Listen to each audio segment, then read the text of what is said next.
Përshëndetje të nderuar shikues, takohemi sërish kësaj ere në debatin zgjedhor për komunën e Kaçanikut, siç dihet, edhe kjo komunë ka mbetur në balotazh me dy kandidatët e saj për kryetar komune, është Besim Ilazi nga Partia Demokratike e Kosovës, i cili në raundën e parë ka marrë 40.37%. Mirëmbrëma zoti Ilazi. Mirëmbrëma.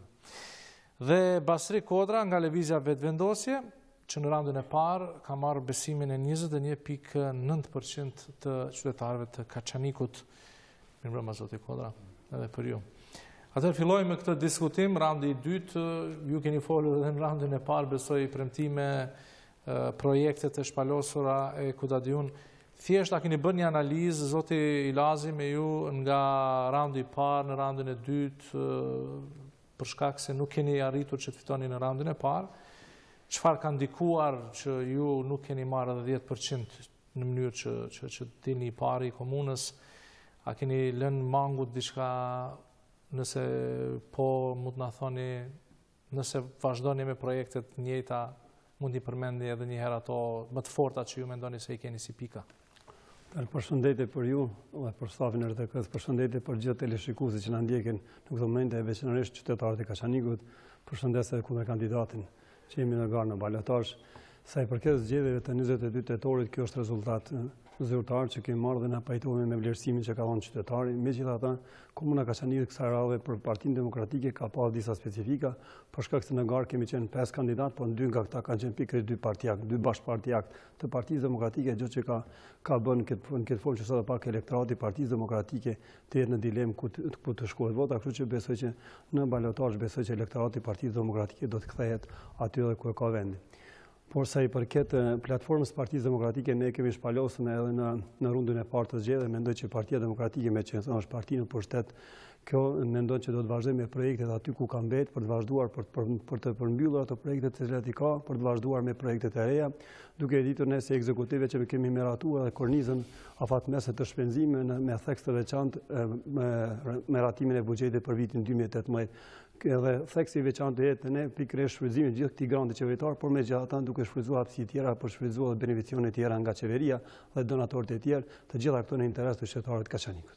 Qartë, zoti Kodra, dallimi ka qenë 3143 vota, nëse flasim konkretisht mes jush dhe zotit Ilazi, mendoni se do të mund ta përmbysni këtë rezultat dhe si do t'i arrini këtë? Po, padyshim, mendojmë se do e përmbysim këtë rezultat për shkak se ne ishim njëra nga subjektet politike të cilat e morën një pjesë të konsiderueshme të votave të cilat ishin për ndryshim. Pra kemi të bëjmë me një shumicë të votave, rreth 60% ose mbi 60%, e cila ishte për ndryshim të qeverisjes në Kaçanik, dhe kjo shumica e votave u shpërnda në partitë opozitare që ishin në pushtet, që ishin domthonë kundrejt partisë në pushtet, dhe ne morëm shumicën prej tyre. Pra, të gjitha këto votat të qytetarëve të cilët nuk votuan për Partinë Demokratike janë vota për ndryshim, dhe ne besojmë që do të na mbështesin neve në këtë balotazh, sepse ne jemi lëvizja e cila mund ta bëjë ndryshim më së miri. Zoti Ilazi përmendi që këto votat e mbetura jashtë, nëse mund të thuhet kështu, do të thotë në raundën e dytë, vijnë kryesisht nga subjekti i tij, do të thotë një ndarje që ka ndodhur e kundër kandidatëve të juaj në raundën e parë, por ndodhi zoti Kodra që ju nuk morët më shumë në raundën e parë. Çfarë mendoni? Keni Po, zgjedhjet lokale kanë specifikat e veta dhe kanë, si të themi, ligjësinë e vet, dhe referenca e zgjedhjeve lokale me zgjedhjet nacionale, si të themi, nuk është e saktë. Bazuar në zgjedhjet paraprake lokale, neve kemi 3 fishu votën për kryetar, nga rreth 1300 në 3300. Pra, ne jemi mirë me vota si subjekt politik, për shkak se referenca duhet bëhet përkatëse, pra, më e dur. Ne mendojmë që tashmë kur gjendja është më e qartë, kur janë 2 subjekte politike, mund të kemi dhe referencë zgjedhjet nacionale, për shkak se kemi PDK-n, atëherë kishme një PAN, ndërsa tash kemi PDK-n dhe Lëvizjen Vetëvendosje. Pra në zgjedhjet nacionale ne morëm shumicën e votave, me një dallim të vogël, po morëm shumicën e votave për shkak se qytetarët e pan situatën si të dallueshme PDK dhe Vetëvendosje. Pra dhe subjektet dhe LDK-ja, mos të harrojmë se ishte aty. Pra tani ne besojmë që kemi mbështetjen e shumicës qytetarëve të cilat votuan LDK-n dhe AK-n, por edhe nismën, për shkak se që të gjithë këta qytetarë që i dhanë votën këtyre subjekteve, i dhanë votë për ndryshim. Mos të harrojmë se edhe kandidatët të cilët ishin kundër, ishin në partitë të tjera dhe siç u tha këtu nga besimi se kanë dalë nga PDK, ata dolën për shkak se nuk u pajtuan me politikat qeverisë të vetë partisë. Zoti Lazi, ju vini si kryetar, thotë edhe në këtë konkurrim, si thuash, nga pozita e kryetarit, çfarë ka mbetur bëhet komunën e Kaçanikut, cilën ju ose keni mundur ta bëni ose thjesht nuk ka pasur kohë mjaftueshme? Unë mendoj se Partia Demokratike në nivel lokal ka bërë punë jashtëzakonisht mirë, nuk do të thotë që nuk kem pasur lëshime gjatë gjithë punës së ekzekutivit, po mendoj ato gjithmonë i shqyrtojnë dhe nuk do të kem hapësirë, domethënë të zvoglojmë gjithmonë ato lëshime. Sa i përket asaj se çka duhet bërë në komunën Kaçanikut, mendoj se ka mjaft, për shkak se komuna Kaçanikut është një komunë e vogël, komunë specifike që pa një mbështetje të nivelit qendror është e pamundur pa arritur diçka. Do të bëj një krahasim të asaj, duke ditë që buxheti komunal po flas për mandatin tim 5 vjeçar që kam qenë ka pas diku 6 milion, ne kemi arritur që deri më sot paraparsisht në komunën e Kaçanikut të sjellim diku afër 20 milion. Kjo pikërisht fal donacioneve të tjera, po edhe përkres që kam pas nga qeveria respektivisht nga ministri i linje. Kurse sa i përket kundër kandidatit, kur thotë se elektorati ka votuar për ndryshime, megjithatë ndryshimit e kemi pasur ka secili qytetar ka votuar për subjektin përkas, dhe mendoj që edhe lëvizja vendosje e din numrin e votave të elektoratit vet, por diçka duhet të them nga kjo se përderisa siç e përmendi edhe kundër kandidatit për zgjedhjet nacionale, ku ne si PAN kemi humbur nga vetvendosja në komunën e Kaçanikut për 84 vota, ne kemi arritur që në zgjedhjet lokale ta përmbysim atë rezultat dhe siç thatë ju, domethënë kemi një numër domethënë mbi 3100 vota më tepër se lëvizja dhe vendosje. Kjo tregon se qytetarët e Kaçanikut kanë vendosur më së miri për të parë punën e ekzekutivit dhe kanë shpërbyer me votë. Ju mendoni se për 2-3 muaj keni arritur që t'u tregoni qytetarëve të Kaçanikut se ka gabuar në zgjedhjet nacionale? Jo, mendoj që kjo ishte shkak të nivelit qendror, domethënë edhe këtu ka ndallim në zgjedhjet qendrore me zgjedhjet lokale dhe duke e parë punën e ekzekutivit dhe punën e Partisë Demokratike për 17 vite, mendoj që qytetarët e kësaj radhe kanë vendosur për shpërbyer pikërisht për shkak të punës që ka bërë dhe transparencës që ka Partia Demokratike në nivel lokal. Çka është prioritet për ju? Keni përmendur për shembull zhvillimin ekonomik lokal. Si mund ta bëni këtë? Mendoj që prioritetet i kemi theksuar dhe i kemi ndarë disa pika në rënd të parë është pikërisht zhvillimi ekonomik apo forcimi i ekonomisë lokale, ku mendoj se komuna Kaçanikut ka bërë hapat e parë në këtë drejtim që nga viti 2012 ku kemi marrë postën e kryetarit, ne kemi liruar të gjitha bizneset në nivel lokal nga taksat komunale dhe që nga viti 2012 domethënë taksat lokale kanë zero taks. Po ashtu në forma të ndryshme i mundu edhe bizneset e ndryshme, sidomos në bujqësi të subvencionojnë në forma të ndryshme, ku pikërisht nga kjo kam përfituar deri tash ku po flasi, kam përfituar diku 1556 fermer dhe biznese ndryshme në forma të ndryshme të granda apo subvencione të ndryshme, të cilat kemi pas hapësinë edhe si komunë e Kaçanikut bashkërisht me ministrinë apo nga sidomos nga organizatat të cilat veprojnë në komunën e Kaçanikut. Po hapi tjetër që ne mendoj që bashkërisht në koordinim duke respektuar ligjin në fuqi, do të mendojmë që sidomos normat e interesit edhe kësaj radhe për bizneset të cilat mendojnë të hapa apo të rrisin bizneset, sidomos kuota e interesit nga komuna e Kaçanikut të mbulohet tek kësaj radhe. Sidomos nëse dikush merr kredi në vlerë të caktuar të paguajë vetëm shumën të cilën kurse interesin ta mbulon komuna e Kaçanikut, sikurse që kanë filluar disa komuna të tjera. Ju po flisni se keni subvencionuar 1556 fermer, do të mbeteni aty apo do të... Jo, do të vazhdojmë.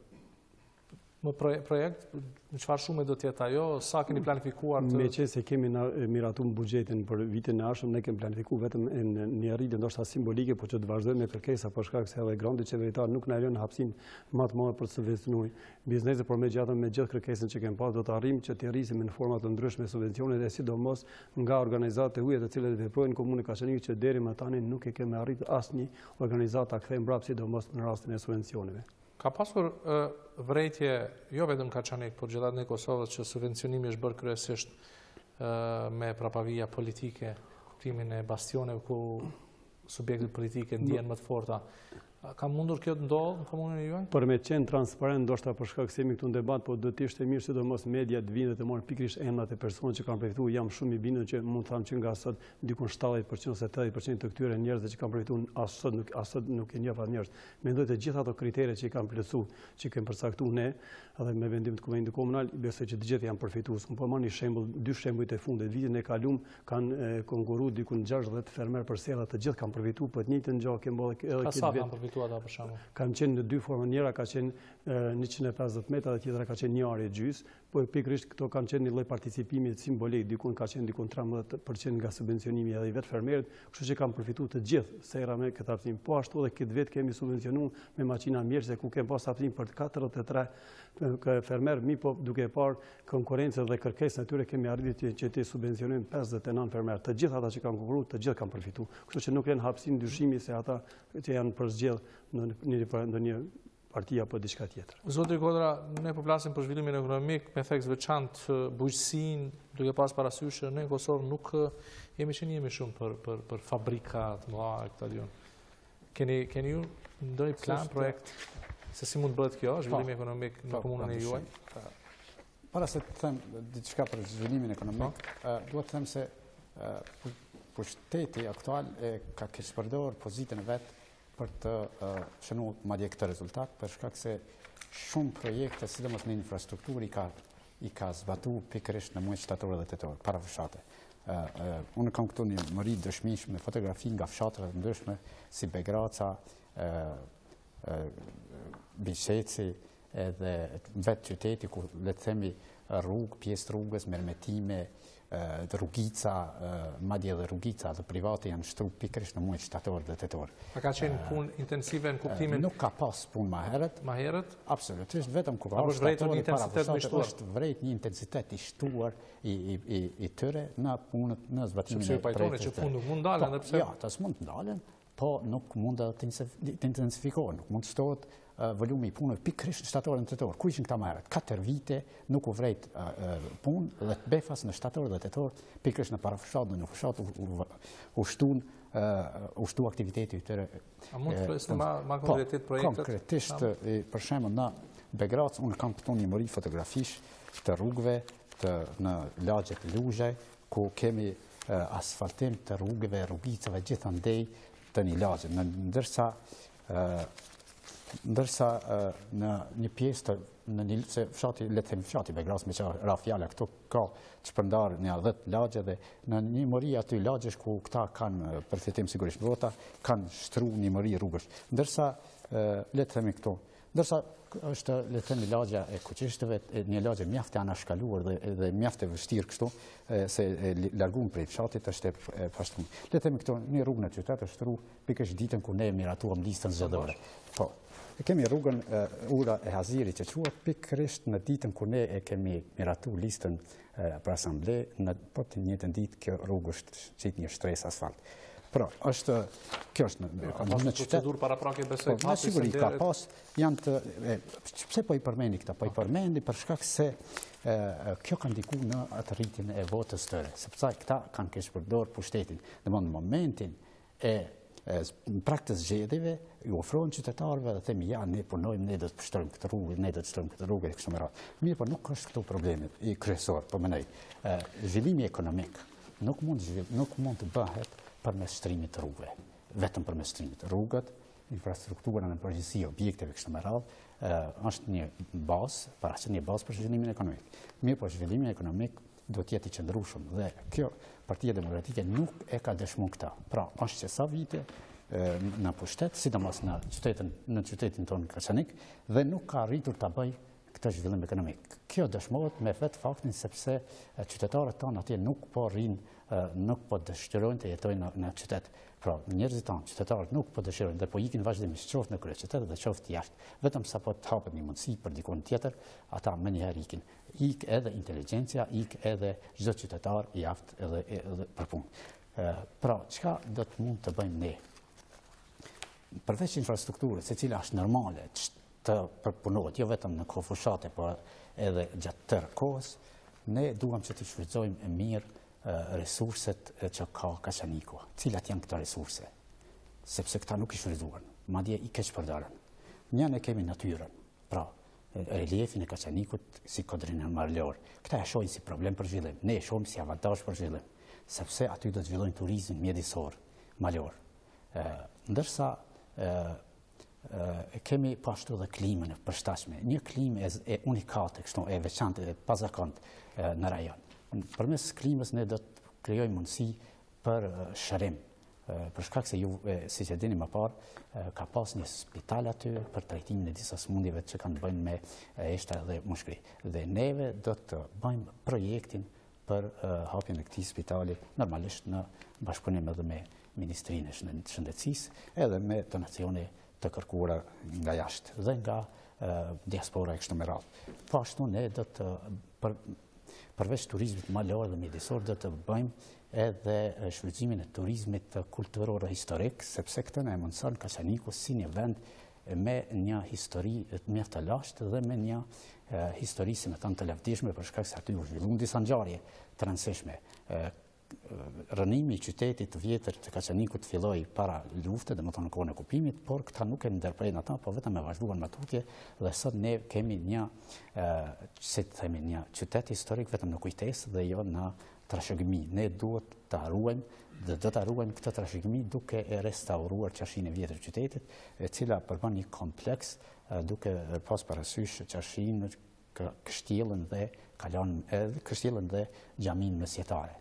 Pra, këto janë shumë të rëndësishme sepse krijojnë edhe vende të reja pune dhe mundsojnë zhvillimin e qëndrueshëm ekonomik. Një gjë tjetër që duhet të themi këtu, që mund t'ia shtojmë kësaj dhe që është paraqet mbase edhe një element mjaft qendror, është edhe krijimi i zonës ekonomike tregtare që e paraqet një bazë logjistike për ekonomi në Kaçanik, e cila mundsohet tashmë pikërisht përmes autostradës, e cila vitin e ardhshëm mund të përmbyllet. Pra autostrada, ashtu siç ka thënë edhe vetë Besimi në një emision, do të ndikojë negativisht në Kaçanik. Kjo është e vërtetë se autostrada, siç edhe është shprehur, do ta varros Kaçanikun. Mirë, por çka do të bëjmë ne? Çka do të bën ky? Nëse vazhdon të jetë në pushtet, nëse thotë autostrada e varros Kaçanikun, edhe ne s'kemi ndonjë plan. Çfarë do të bëjmë ne? Pra ne kemi plan për këtë. Nuk do të lejojmë që njerëzit tonë sidomos pas autostradës të varrosin. Cili është plani juaj që përfitoni nga autostrada për shembull? Në dy faza. Në situatën nga. Jo, në një po. Kaçaniku ka shije gjeografike deri në fushat që kufizohet me Ferizajin. Pra, nëse Ferizajin na qenë nga një qytet industrial, pra pi posedoi ka premisat, kushtet të një qytet industrial, edhe Kaçaniku e ka një pjesë të territorit të ngjashëm me Ferizajin, sepse i ka fushat që kufizohet me Ferizajin.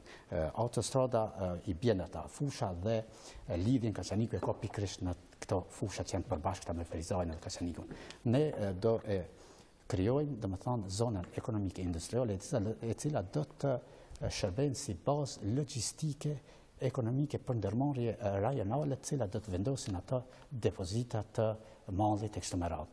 Kjo do të krijonte shumë vende të reja të punës dhe do të krijonte mundësinë që edhe këta bujqit tonë lokal, të cilët ne do t'i subvencionojmë në mënyrë të mirë, të rregullt dhe profesionale, të mund të shpërndajnë edhe produktet e tyre bio, si për zonën ekonomike që tham logjistike, si për turistët që tham turistët për turizmin mjedisor, ashtu edhe për turizmin historik në qytet. Mirë. Zoti Ilazi, patëm një deklaratë zotit Kodra që unë mendoj që sikur se unë i gëzojmë çdo investimin në Kaçanik, jam i bindur që edhe kundër kandidati i gëzohet çdo investim në Kaçanik sikur se çdo qytetar. Por megjithatë vetëm duhet ta korrigjoj ato foto që i tregoj para ju. A intensifikuar punët, mendoni që? Po vetëm ta korrigjoj këtë. Ajo nuk është projekti i komunës Kaçanikut, por është projekti i Ministrisë Infrastrukturës dhe tenderi ka përfunduar në nëntor të vitit 2016 për të filluar me punimet që ende s'ka përfunduar. Domethënë është një diçka që nuk ekziston, që as nuk është prapë tenderi, as nuk është përmbyll tenderi këtë vit, por është nga viti i kaluar dhe është vetëm kjo, është edhe një rrugë tjetër që quhet Hon Vjashari, është pikërisht projekti i Ministrisë Infrastrukturës në bashkëpunim me komunën e Kaçanikut, ku komuna e Kaçanikut participon me 50.000 euro, vlera e të dy projekte janë diku afër 900.000 euro. Domethënë nuk qëndron diçka e vërtetë se ta kisha pranuar. Sa i përket investimeve... Kësë është me rëndësi kush e ka financu. është me rëndësi që koha kur e ke ndërtu. Ti ke shtru ke tullë dhe stacionin ato puzave. Kjo është tjetë, nuk fola për këta. Ta është tregoj edhe për këto. Po në që ta është faqa? Jo, për Begras tave. Kjo është ura Azirit, kjo është në qytet. Po dhe në Begras. Që jam Begras.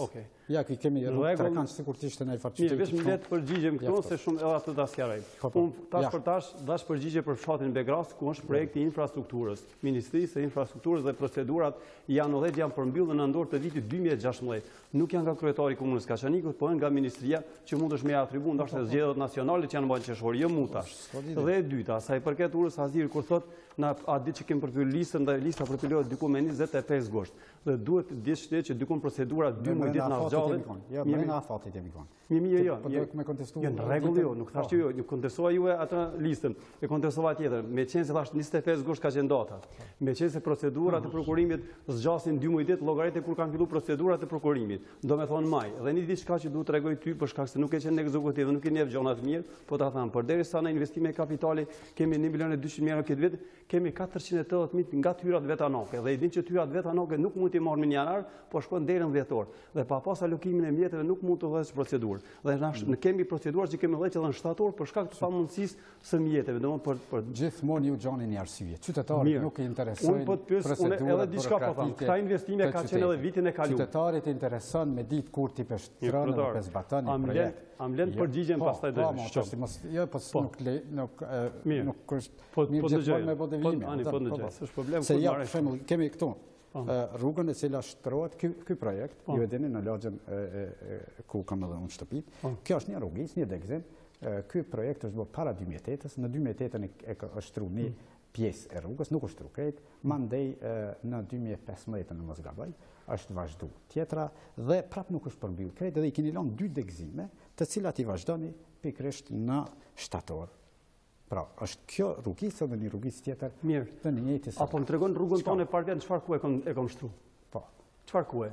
Po, çysh çfarë ku? Në çfarë ku e? Sezon, çfarë rrugën tonë? Rrugën pikërisht si koha. Çfarë ku e? Ju tregu qytetarët. Po i thënë se dikun ka funi tetorit e kam shtruar. Kështu që ju tregu qytetarët që edhe në tetor shtrojnë rrugë, edhe në shtator edhe në andor. Pra ata thash procedurat udhëhiqen gjithherë. Pse se shtruat krejt po i la 2 degëzime. Jo, se këtu qëndron problemi. Se kjo është një rrugë shumë e shkurtër. Mirë. Juve keni shtruar disa metra, kemi edhe shumë rrugë tjera. I lat këtë rrugë. Jo, i keni lënë për fushat. Kemi edhe shumë rrugë tjera pa shtruar. Jo, i keni lënë për fushat.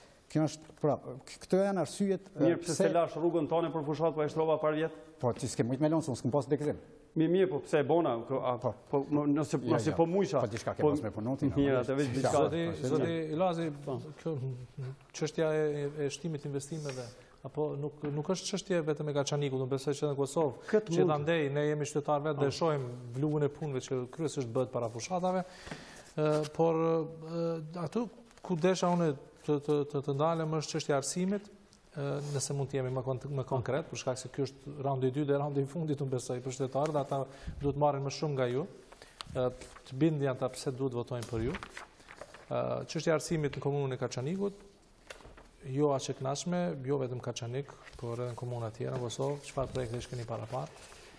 Sa i përket çështës së arsimit, dua të thekë edhe këtu meqense komuna Kaçanikut, sikur thash, ndoshta projekte të tjera në komunë specifike me zhvillim shumë të vogël ka mbetë shumë brapa në gjitha investimet, po ka mbetë edhe infrastruktura shkollore, pikërisht komuna Kaçanikut. Po të thekë deri në vitin 2016 komuna Kaçanikut ka pasur të ndërtuara vetëm një shkollë të re nga komuna dhe së bashkërisht me ministrinë. Do të thonë kjo është mundësia vetme që ka pasur mundësi të bëjnë. Dhe unë po i gëzohem me kësaj se 2 vitet e fundit kanë filluar investimet vinë në komunën e Kaçanikut. Nuk është vetëm këtë vit, do të thonë 2 vitet e fundit. Po i them edhe këtu ne kemi përmbyllur vitin e kaluar një shkollë të re që ka pas dikun lerën afër 2 milion dhe i gëzojmë besoj të gjithë qytetarët. Ne po ashtu kemi përfunduar një aneks në shkollë. Është kompletuar me shkolla? Është kompletuar me kabinete. Me kabinete ende nuk e kemi kompletuar, por kemi vetëm se infrastrukturë pa përmbyllje të hapësinave të kabineteve, domethënë të dhomat kabinet, po shpresoj që me kërkesën e tonë dhe bashkëritë me sa shkolla ka nevojë, sipas analizave që ju keni bërë? Sipas analizave të gjitha shkollat deri ta që janë ndërtuar, gjitha shkollat që janë ndërtuar para shumë vite. Dhe secila shkollë ka nevojë po të investojë. Ne po i gëzojmë kësaj, po themi se kemi përmbyll vitin e kaluar një aneks në shkollën në fshatin Stagov, po ashtu kemi filluar këtë vit 3 shkolla të reja, 2 nga ministria dhe 1 nga komuna Kaçanikut. Ata pikërisht në fshatin Kaçanikut vjetër, në Globëqis dhe Kovaqes, po ashtu kemi filluar edhe një qelle në qytetin e Kaçanikut, që është si donacion përmes bankut botëror dhe kur do përfundoj.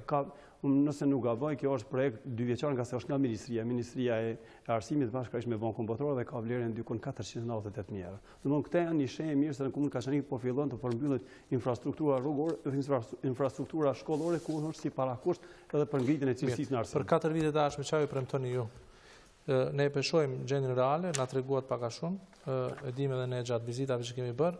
Çfarë u premtoni në 4 vite të ardhshme? Çfarë do të kenë nxënësit, stafi mësimor, sa i përket arsimit, pritshmërinë cilat do të jetë? Pritshmërinë për shkak se është mandat 4 vjeçare, po mendoj të përmbyllin infrastrukturën shkollore për të filluar me pajisjen me kabinetet të shkollave, po ashtu me trajnimet të mësimdhënësve, po ashtu do të fillojmë edhe me garat të nxënësve dhe me ishpërblyer sidomos nxënësit cilësor, siç kemi filluar me studentët, ne ndajmë bursa për student. Kjo është forma e stimulimit, forma të ndryshme në komunën e Kaçanikut. Por mbi gjitha pa përmbyllur infrastrukturën shkollore do të kemi pak më vështirë edhe ngritjen e cilësisë në arsim.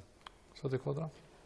Çështja e arsimit është shumë e ndjeshme dhe shumë e lëndë, si më thonë, pasdore. Këta investimet që kanë qenë edhe të paorganizuara dhe të paplanifikuara mirë, edhe të shpeshherë kanë dështuar. Për shembull, ajo që është më skandaloze është që kanë hyrë 2 milion ose 3 milion euro në një shkollë të fillore dhe sado që është krijuar një infrastrukturë që nuk e ka ngritur as pak cilësinë e arsimit, për shkak se ka problem me menaxhim. Politizimi i arsimit është një nga problemet më themelore. Është shumë interesant me theksu këtë, sepse sado që këta thirrën në investime, në infrastrukturë, prap infrastruktura edhe është e dëmtuar. Shkollat dëmtohen shumë, pajisjet shkollore dëmtohen shumë, dhe këto neve i kemi evidentuar me disa fotografi këtu, të cilat madje kemi shfaqur edhe në media dhe më parë. Është më rëndësi me thonë se kryetari, i cili tashmë është në garë me mua, po vazhdon praktikat e politizimit të institucioneve komunale, sikundër para RTK, i cili u dënua për vepra penale. Kohëve të fundit ka bën një ndërhyrje interesante në një rast kështu flagrant, pa pas fare nevojë dhe në mënyrë fare kundërligjshme. Shkolla e mesme gjimnazi përjashton tazam 2 nxënës, suspendon sipas rregullorës komunale që ka për 1 muaj dhe ky dora vet ndërhyn dhe i kthen nxënësit në shkollë. Kjo është një gest të cilin Gjabrizharku e ka pas plan qysh në vitin 2010. Në mars apo prill të vitit 2010, Gjabrizharku për arsye fushate, për arsye elektorale, i pat kthy një 20-30 maturant, të cilët në atë botë drejtori i pat përjashtu. Dhe ky po vazhdon të njëjtat metoda. Pra kjo tregon se çfarë çështje këta kanë për shkolla. Si mundet një kryetar të ketë kohë të merret me një nxënës ose 2, i cili suspendohet nga kujdestari përkatësisht drejtoria e shkollës. Ky bën që gjimnazi që nga i politizuar. Është i politizuar shumë. Është i politizuar. Sepse po bën që kanë kundër. Jo, si kundër. Ata e kanë përjashtuar zotëria? Jo, politizimi, që kjo është politizimi. Pra, duhet ta pyesim kryetarin e komunës. Ndikimi. Po politizimi është shumë i skajshëm, për shkak se askush s'mund të hyjë në punë pas lidhje me pushtetin. Zoti Kodra, shumë interesant është, a është bërë trend kjo puna e politizimit të shkollave apo keni diçka konkrete për thënë, kuptimin si mund thuhet që shkollat janë politizuara? Po, nëse mund na shtjelloni pak a shumë. Ja. Tazam, kur shpallet një konkurs për punë, nuk mundet me hy ai i cili nuk është i përshtatshëm për ta. Mund të jetë në rast i veçantë. Po dhe këta e dinë edhe atëherë pse e kanë marrë. Ku punon ti? Po, unë punoj veç pak, se do ta kemi kujdes. Unë jam njëri nga ata të cilët jam larguar nga puna para 7 viteve. 6 vite nuk më ka mohuar kjo e drejtë, dhe vetëm gjykata supreme më ka kthy, nuk më ka kthyte. Kur je fut në punë, kur ka fut në punë, se kjo parti më pushtet që 17 vjet. Ja, unë jam fut në punë në çet shkollë. Kur kam hyrë, kam bërë këtë foto. Pra, ja tabela e shkollës. Mirë, apo ju tregon mediave sa herë kanë shu klasën të prenzon që s'ke mujtë me mbajt mësimin të vet. A ti dëshmoj? Po. Është ti merri raporte për shkollës. Me raporte për shkollës, si panalshune, ore, klase e tjera. Po, duhet të kemi parasysh se ekziston një gjendje shumë katastrofale në shkolla. Pra, kemi të bëjmë me infrastrukturë dëmtuar, kemi të bëjmë me menaxhim të keq shkollave dhe kemi të bëjmë me politizim dhe me ndërhyrje direkte nga pushteti. Është me rëndësi kjo të shpjegohet. Pse pra ky vazhdon të njëjtën metodë të cilën e ka pasur edhe Xhaverxharku. Pra unë çka duhet të them? Duhet të them se nuk është qëllimi ta përbaltim sa më shumë këtë proces, është për qëllimi ta shpjegojmë. Në qoftë se vazhdoni me këto metoda, nuk do të mund ta ngrisin cilësinë. Ka të ndërtoni shkolla, ka të ndërtoni infrastrukturë, pajisje kështu me radhë. Shkollat kanë nevojë për menaxhim të mirë, kanë nevojë për pavarësi, kanë nevojë për mbikëqyrje, kanë nevojë edhe për ndihmë. Duhet ndihmohen ata që kanë nevojë. Pra, le të themi mësuesi të ri kështu me radhë. Ka nevojë për trajnime profesionale dhe trajnime vetëm sa për ta marrë një letër e kështu me radhë. Ne kemi çfarë mundoj komuna më shumë këtë aspekt, sepse çështja e arsimit besoj që është në aspektin e sistemit mësimor. Ose plan programeve është kryesisht çështje e nivelit qendror, por komuna çfarë mund të bëjë është përmirësimin e kushteve aty ku mund ndërhyj. Jo, shkollat i ka përgjegjësi komuna menaxhimi.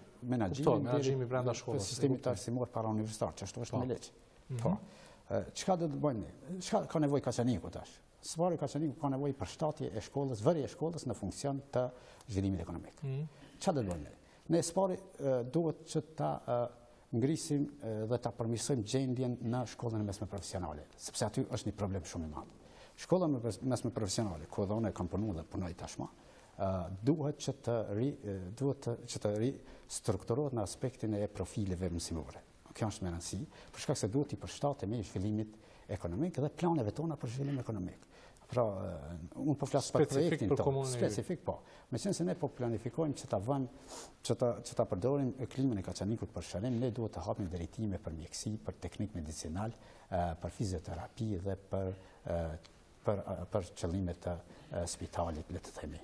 Po ashtu do të hapim edhe drejtime për hoteleri, që ta vënë në funksion të turizmit dhe drejtime për tregti dhe agrikulturë, bujqësi e blegtëri, që ta vënë në funksion edhe të këtyre ekonomive vogla familjare, po edhe në funksion të asaj bazës logjistike që thamë. Pra, duhet ta vëmë shkollën në funksion të zhvillimit ekonomik, sepse nuk mundemi ne të qesim kuadra shtokoti edhe kuadrat të mos mund të gjejnë punë. Pra, kjo është qasja jo në raport me shkollat. Po ashtu duhet që shkollat të jenë të pajisen me këndëlexime, me biblioteka, të jenë edhe të pastra, mrejna të bukura, për shkak se gjatë vizitave që kemi pas nëpër shkolla, kemi pas se shumë shkolla, mbas edhe mund duken bukur nga në lënë hapësin më konkret qytetarëve që ofrojnë më konkret. Ja, po ti si shkë drejton se ky është zotriu këtë. Vetëm më shpejt zotriu. Se kemi shkolla, po më kemi se qiti prej kemi duhet të jetë që hapësira brenda shkollave të jetë e bukur, të jetë e ngrohtë dhe të jetë e pastër. Pra të jetë një hapësirë e cila i ofron nxënësve mundësi, jo vetëm e ndërtuar, sa mund të jetë buxhet, sa mund të marrë kjo buxhet nga komuna? Po, mund të marrë Kjo pas parasysh që komuna nuk posedon një buxhet të madh. Po, nuk posedon buxhet të madh, mirë po ka të mjaftueshëm, se këta kanë gjetë 2 milion, 3 milion për një shkollë, pra, në një vend e cila i ka shpenzuar më tepër buxhet se sa që ka qenë e nevojshme për shkak se kanë gjetur lokacionin e gabuar. Mandej edhe ndarjen ku e kanë bën, se po flasim për shkollën e Mindoroku, e cila tashmë nda prej klasës kjo shkolla që quhet e mesme e Olt, edhe ndarja është bën e gabuar, sipas mendimit tonë, për shkak se nuk është diskutuar shumë mirë kjo punë. Pra, është bën një ndarje ku nuk është marrë parasysh nevojat e qytetarëve, po janë marrë parasysh ku me ditë se çfarë arsyesh tjera tyre. Është mirë më të mirë. Nëse mundem pak me vesh me plotësu, me qenë se punon si profesor në atë shkollën, po i thamë që ajo shkollë ka përfituar në vitin 2013 një grant nga Komisioni Evropian 200.000 euro, dhe në është rregulluar mjaft me gjitha kabinetet dhe punë. Unë do ta kisha pyetur kundër kandidatin cila e drejt ju ka cenuar për me dhënë kontributin, duke ditë gjitha vinë propozime duke filluar nga ky për te drejtori, por ta te kryetari miratu se kryetari nuk ban projekte ose nuk ban planin zhvillimor për arsimin pa ardhur nga projekti nga këta. Dhe tjetra kur thotë ndarja, thash, nëse du ka prek na e drejt në propozimet e juja, nëse ke propozuar nga drejtoria e shkollës, cila e drejt du ka cenuar kishte qenë mirë, me dhënë se ngvim propozimet duhet vinë nga ju, bashkërisht me drejtorinë, portarët e drejtoria e arsimit për mi miratu. Kështu është rregull hierarkia e don. Sa i përket të shkolla Mindoroku ndarje, në je i gabum dhe ose nuk ke informata. Ne kemi thirrë gjithë qytetarët e komunës aty që kanë fëmijët e tyre në shkollën e Mindoroku, ka qenë dikur pas ditës nga ora 5 dhe ke marrë miratimin e tyre si të veprojnë për shkak të mbajtur dy shkolla. Dhe pikërisht ka qenë miratimi i vet prindërve kjo ndarje të bëhet. Këtë mund ta verifikosh, për çdo. A kemi bën mirë apo këtë nuk asu nuk më caktoj cila është, do të kishte qenë mirë apo jo, po megjithatë ka qenë një miratim i gjithë prindërve që kanë qenë atë ditë në takim që Si kemi mund debat. bëhet përmirësimi i kushteve? Zoti Lazi, fotografitë që na zotin aty nuk kanë kushte normale, për shembull, jo rrasa azet që ne quajmë. Profesori këta e dinë mjaft mirë se kjo janë domethënë vitin e kaluar dhe sot kemi dykon nga gizi gjerman. 2017 lutem. Mirë dhe thash nuk është këtë vit shkollor. Dhe ti e di që nga gizi gjerman kemi 100 tabela dhe është kjo tabelë është ndru më një herë. Ti e din që të nesër është ndru, po nuk vetëm është ndru. E kanë dhënë tu dhe faji është pikërisht nga profesorët se nuk di që keni punë ndonjë raport për me ndëshku nxënësin dhe pikërisht përgjegjësinë po ja lën juve. Po ajo tabelë është ndru dhe kemi tabela të tjera që rrinë në rastësisht kur na dëmtohet në tabelë. Zoti Kodra përmendi rastin e kthimit të dy nxënësve, atë çfarë stimulimi është për profesorin që të merret me çështje disiplinore atëherë kur e din që kryetari mund ndërhyj. Po. Shqyqo mas pari jam i bindur që nuk e din edhe rastin, për shkak të Jo, e di shumë mirë se kam edhe ndodhur. A e di ku ka ndodhur ky rast? Po. Ku? Di shumë mirë. Ku ka ndodhur? Yes, ka ndodhur gjimnaz. Ky ka ndodhur në Durrës. Në Durrës, në zonë. Qysh në Durrës? Në ekskurzion. Për ata desha më të përmirësuar. Nxënësat Po, gjimnazit. në ekskurzion. Ka ndodhur një problematik jo 2 dhe 4. 4 nxënësa dhe unë kam kërkuar që të gjitha të trajtohen njëjtë. Do me dhe vetëm kam ndërhyj që do me thonë vendimi të bënd për gjithë nxënësat njëjtë. Unë po thamë që kam ndërhyj, po do me thonë të ndërshkohen njëjtë, jo 2 me mos matur, 2 me se kanë qenë të gjithë problematik, të 4 dhe unë kam kërku që të gjithë të ndërshkohen njëjtë dhe janë ndërshku njëjtë. Kjo është e vetë. Çfarë pune kishe me ndërhyj? Ashtu ma punë raportin nga nxënësat që kanë drejtë edhe nxënësit të ankohet, ka drejtë edhe prindit të ankohet, sikur që ke drejtë edhe ti si nxënës të ankohet. Nuk ka komision për ankesa. Unë thash, në bazë vlerësimi që kemi bënë, ne kemi kërku që politizimi zoti Lazi, janë akuzuar që përgjedhja e menaxherëve të shkollave bëhet kryesisht me bravia dhe me nga 14 shkolla që i kemi vetëm 2 drejtorë që janë të Partisë Demokratike. Të tjerët asnjë nuk janë strukturat të Partisë Demokratike, nuk mund të thënë se janë simpatizantë apo anëtar apo votues. Por megjithatë në strukturat të Partisë Demokratike nuk janë asnjë. Por të pasi është politizuar arsimi, unë kam këtu një shkret që mund t'ia vlan së zyrtare nga 2014 pranimi i mësimdhënësve dhe këtu është mas mirë të na demantonin nëse me të vërtetën vi partia këtë punësimi. Këtu përcaktojnë kriteret, sikur që kanë përcaktuar gjithë me ardhin time në vendin e punës kam, sikur që kemi përmbyllur konkursin tash para 2 javëve dhe kemi përzgjedh pikërisht mësimdhënësit të cilët kanë plotësuar kriteret. Kjo puna e politizimit, kjo është shumë e njohur, e ditur, nuk kem çka më fol.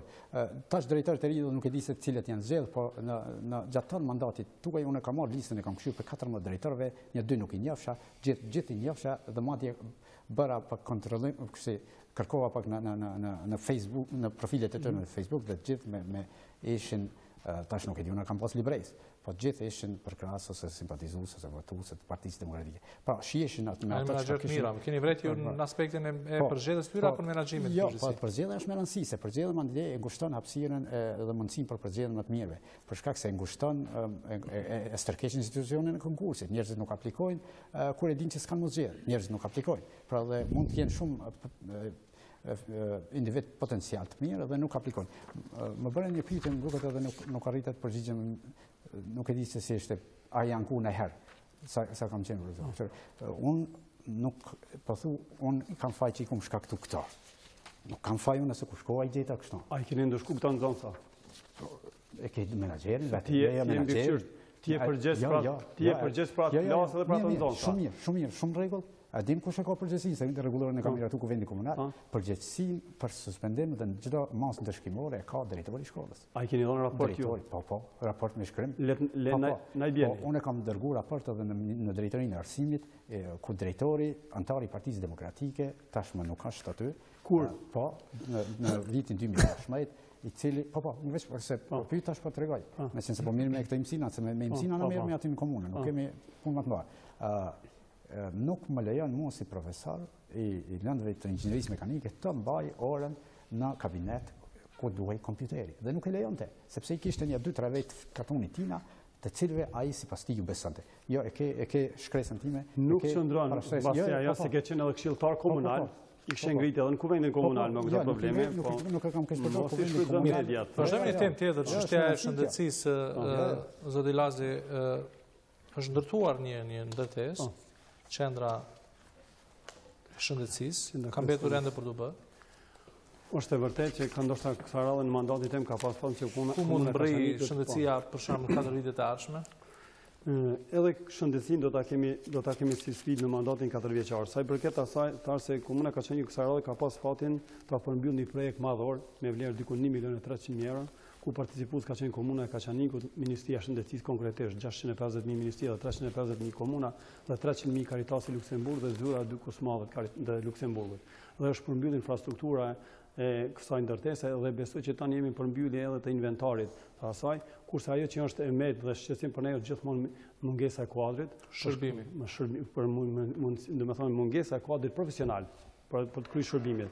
Përderisa komuna Kaçaniku ka nevojë sot për edhe mbas rregullorës që ja përcakton ligji për shëndetësi ku në 2.000 banorë duhet të jetë 1 mjek familjar, ne përderisa komuna Kaçaniku ka 33.400 banorë me shifra zyrtare, ne deri tani kemi vetëm 8 mjek familjar, e në faktikisht duhet na duhen 17. Faktikisht vetëm mjek familjar na mungojnë, domethënë 9 mjek familjar për këtë moment. Po një ashtu edhe drejtimi specialistike. Problemi është ata ikin dhe vendosën qendra tjera. Ata që avancohen sa do pak gjejnë hapësinë tjetër dhe është shumë e drejtë gjithkujt për të gjenë hapësinë më të mirë dhe njëjtën gjë e kuptojmë në komunë Kaçaniku, kështu që gjithmonë do të kem pas mungesë të kuadrit dhe prapë mendoj që shqetësim do të jetë edhe për një kohë gjatë derisa të përmbyllim kuadrin profesional, por ndryshe kur përmbyllet kuadri profesional jam i bindur që shërbimet do të jenë më të cilësore. Dhe kjo është vështirësia që nuk po kem hapësinë të gjitha ambulantat që i kemi në terren të mbulojmë me shërbime ditore, po shpesh jemi detyruar ndoshta një herë apo 2 herë në javë, apo varësisht për hapësinë që kemi pas mundësi për të menaxhu këta, sidomos të ambulantat në për terrenet që i kemi të larta. Sot e koda? Po, kemi paraparë diçka për shëndetësi? Po, kemi paraparë që shëndetësia të ngritet shumë cilësia në ofrimin e shërbimeve shëndetësore, të kujdesit parsor fillimisht, për shkak se kemi pikat e ambulantëve në përfshatra nuk kanë funksion gjatë tërë kohës dhe kjo paraqet një pengesë për shkak se ju din komuna e Kaçanikut ka fshatra të larguar nga qendra dhe çësia në ÇKMF është pak më problematike kur atje nuk ofron shërbime. Po ashtu do të kemi kujdes shumë që ti pajisim në listën esenciale të banave në çdo pikë të nevojshme për shkak se nuk ka kuptim nëse një pacient afrohet ambulancës dhe mund të jetë mjeku aty që ekzaminon, por nuk ka mundësi të bëjë zgjidhjen, le të themi me injeksion apo me një ndërhyrje të lehtë. Kjo pra bën të domosdoshme që të ofrohen shërbimet e plota aty. Po ashtu duhet ngritet përmendoj cilësia në ofrimin e shërbimeve shëndetësore në kuptimin që pacienti të jetë në qendër vëmendjes dhe të jetë më i vonë në kujdes. Do të plotësojmë gjitha këto edhe aspektin e pajisjeve dhe aparaturave, ku të mos mungoj asgjë që është e nevojshme dhe të mos jetë jashtë funksionit edhe nëse ekziston, si dhe të ofrojmë specialist për trajtime të veçanta, për shkak se janë me rëndësi që ato të jenë aty. Është me rëndësi këto të themi se nga ndoshta ndihmën e tyre me bursa. Po, patjetër me bursa. Që ata specializojnë si fushat caktuar ku qytetar ka nevojë për ta. Përmendet edhe spitalet, si plani juaj. Keni ndonjë plan konkret sa mund të kushtojë ajo, kush mund t'ju ndihmoj? Po, kemi bë analiza të kësaj çështje. Kjo është dikujt mund i duket diçka kështu shumë ambicioze, mirë, po ne duhet ta shfrytëzojmë këtë klinë, se është shumë e veçantë. Edhe është resurs i pa tjetërsueshëm, pra është diçka që nuk ka kushdo dhe nuk është kudo. Dhe ne e para e punës që do të bëjmë shqyrtimin e kësaj çështje, do të bëjmë projekte, do të kërkojmë edhe bashkëpunim me Ministrinë e Shëndetësisë, edhe në mënyrë që ta realizojmë këtë projekt. Nuk aty do të bënë studim pak më i thellë edhe më detaj për shkak se ka ndryshuar viteve të fundit edhe si me thonë, tereni aty është popullu pak me shtëpi e kështu me radhë, objekti ekziston, po ne nuk dim a do të mund të restaurojmë, le të themi, të funksionalizojmë atë objekt, apo jo, po kjo nuk është pengesë për shkak se klima përfshin një rajon të gjerë dhe jo vetëm një pikë, le të themi, aty gjeografike. Kjo mendojmë të realizohet për shkak se do të jetë si një qendër rehabilitimi e shërimi jo vetëm për Kaçanikun, po me aspekte rajonal. Pra do të ketë, si me thonë, për pacient nga gjithë rajonit, të cilët do të vinë aty dhe do të rehabilitohet. Kemi çështje infrastrukturore, prekëm paga shumë ndërtimin e rrugëve, por çështje tjetër mbetet në komunën e Kaçanikut edhe trajtimi i ujrave të zeza. Çfarë plani keni në këtë aspekt, zoti Lazi? Po si pikë e dytë e objektivat tona ose platformës tonë është pikërisht ambienti, ku është trajtimi i ujrave të zeza dhe menaxhimi i mbetorinave. Ne veç kemi hartuar një plan të menaxhimit të mbetorinave në vitin 2017-2021, ku jemi bashkërisht me ekspert nga Helvetasi, pikërisht ekspert nga Zvita, të cilët bashkërisht e kemi bërë projektin për menaxhimin e mbetorinave që është shqetësim, dhe po mendoj që deri në vitin 2021 të përmbyllim pikërisht në çdo familje të jetë e pajisur me kontinjer familjar, po ashtu pas kësaj ne do të vazhdojmë me trajtimin e ujrave të zeza. Meqense se ne jemi përmbyllje të rrjetit të kanalizimit dhe mendoj që trajtimi i ujrave të zeza ka një kosto jashtëzakonisht madh, jam i bindur që ne bashkërisht me ministrinë dhe me donatorët e ujit, siç është Komisioni Evropian, besoj që do të arrijmë që edhe në fazën ose në mandatin tonë ta fusmi si prioritet për realizimin e këtij projekti që është madhor, për shkak se ka një kosto jashtëzakonisht të madh dhe është e pamundur komuna e Kaçanikut. Po para përgjithësi bashkëpa e tona do të thonë të studimit të parë diku në cilën 20 milion lera e trajtimit të ujrave të zeza në komunën e Kaçanikut. Kështu që po komunë e Kaçanikut me 1 milion euro buxhet vjetor është e pamundur të imagjinohet përmbyllja e këtij procesi. Te ku mund të arrijmë për 4 vite? Unë po shpresoj që bashkërisht me qeverinë, sikur që kemi pas rastin të thithë me donacione të ndryshme gjatë mandatit, ku tash kemi përfituar diku afër 15 milion, po shpresojmë që bashkërisht dhe meqense është një temë mjaft e ndihshme dhe shpresoj që do të kemi edhe për kujdesin më të madh të qeverisë këtë temë me donacione të tjera, siç kanë përfituar komunat e mëdha, ku po thamë kemi na si komunë fqinje komunë e Ferizaj, ku ose ajo ende si ka bërë trajtimin e ujrave të zeza, ku sidomos është ndosje më i madh i lumit në Rodime që e përshkon qytetin e Kaçanikut dhe që me të vërtetë jep një herë mjaft rënd, sidomos gjatë kohës së verës, kur ujrat janë të paksuara. Zoti Kodra? Problemi i ujrave, i ujit pjes, po edhe i ujrave të zeza, po, është i madh në komunën e Kaçanikut, për shkak se këta e ka përthelluar shumë edhe qasja e pushtetit, sidomos atë qasja e të njëjtit pushtet, po aty individi tjetër, i cili e pat ndau kompaninë regionale, po kompaninë e ujësjellësit, e cila menaxhon edhe kanalizimin, e pat ndau nga kompania regionale e Ferizajt. Kjo i ka kriju probleme të mëdha Kaçanikut, për shkak se është cenu nga mundësia për investime që banin donatorët të huaj. Ferizaj ka përfituar shumë nga këto ndihma, ndërsa Kaçaniku mbeti për disa vite pa këto. Tash është bashku sërish, mirë po pasojat janë evidente, për shkak se ne sot kemi një gjendje shumë të keqe sa i përket furnizimit me ujë. Pra nuk kemi ujë edhe në qytet, po edhe në pikat jo as të larta, e sidomos në pikat më të larta të qytetit nuk ka ujë. Nuk ka ujë po ashtu edhe në fshatër, për shkak se nuk ka ujë jo plotësisht, padyshim, po për shkak se fshatërat tash i kanë zgjidhur disa probleme, në mënyrë individuale, duke bërë zgjidhje, po edhe komuna normalisht ka intervenuar aty këto. Mirë, po megjithatë problemet i ujit është se pushteti aktual nuk bashkëpunon mirë me kompaninë. Pra është evidente mos bashkëpunimi me kompaninë. Dhe nuk bën presion kompani. Këta kanë 20% janë aksioner në atë kompani dhe nuk bën edhe presion në rast se ata nuk e menaxhojnë mirë si duhet. Ndërsa ne për shembull çfarë do të mund të bëjmë me ujë? Fillimisht duhet që të kem bashkëpunim ngushtë me kompaninë, të bëjmë si me thonë, të kërkojmë llogari për tyre, pse ata nuk, nëse le të themi ata nuk po angazhohen për qytetin e Kaçanikut, pse nuk po angazhohen e kështu me radhë, po ashtu është ne do të bëjmë projekte ose do të ndihmojmë kompaninë me projekte konkrete për zgjidhjen e problemeve evidente. Ne kemi pas këta janë ballafaqur edhe madje me një protest të një fshati ku investojnë në ujësjellës dhe aty nuk e përfshin gjithë fshatin. Është fjala për fshatin Slatin, një fshat tashmë i braktisur në mas, po janë edhe disa shtëpi, 20-30 shtëpi.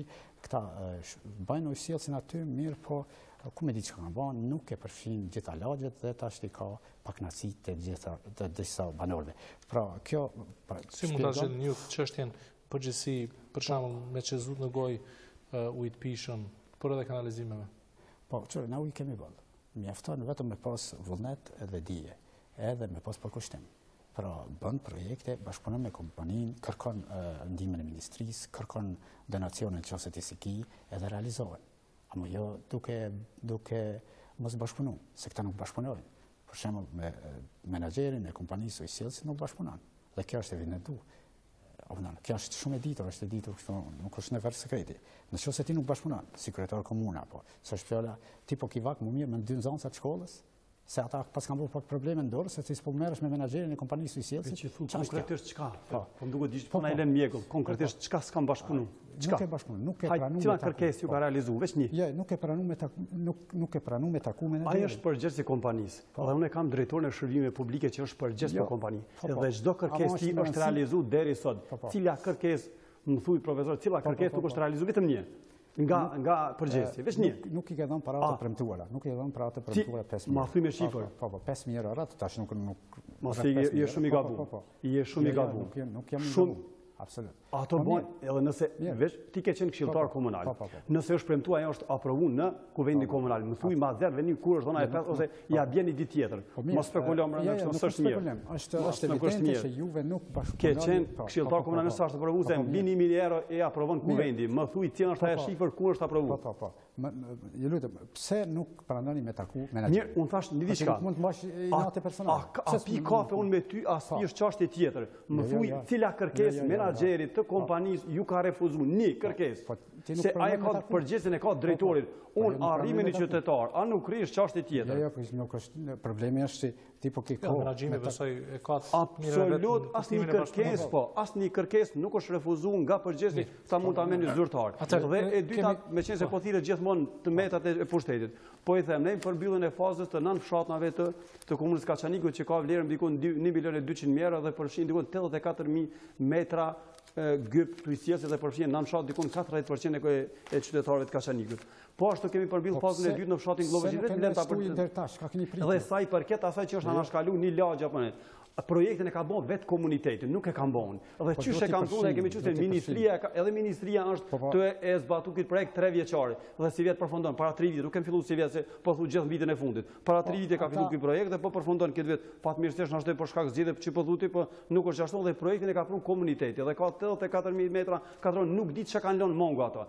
Çysh është prunë, është nderuar edhe është u zhvilluar punimi të kompanisë. Komuniteti Kreca, për çfarë ka probleme aty?